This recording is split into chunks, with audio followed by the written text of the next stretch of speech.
صينية بطاطس بحشوة مكسيكية.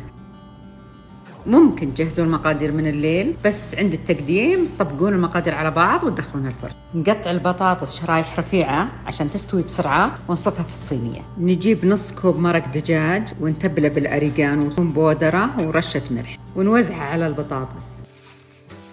بدخلها الفرن تقريبا 40 دقيقة أو حتى تستوي. وبالمناسبة هذا الفرن من الأفران المميزة عندي من هوملك قصر أواني. الحلو فيه إنه جهازين بجهاز واحد، فرن وقلاية هوائية، وبنفس الوقت حجمه حلو، حجم عائلي وما ياخذ مساحة في المطبخ. تقدرون تسوون فيه أي شيء يخطر على بالكم، المخبوزات، الصواني، شوي الدجاج. وفي ميزات بعد حلوة مرة اللي يعني يكون أشياء مستعجلة زي تخمير العجين وفك التجميد، تجفيف الخضار مثل الملوخية والنعناع. فيما يستوي البطاطس بنسوي الحين الحشو في المقلاة زيت وبصل ونقلبه حتى يذبل.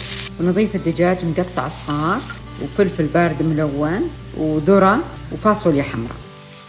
وصوص السراتشا تتبيلة فرنسية، والبهارات فلفل أسود وملح وبابريكا.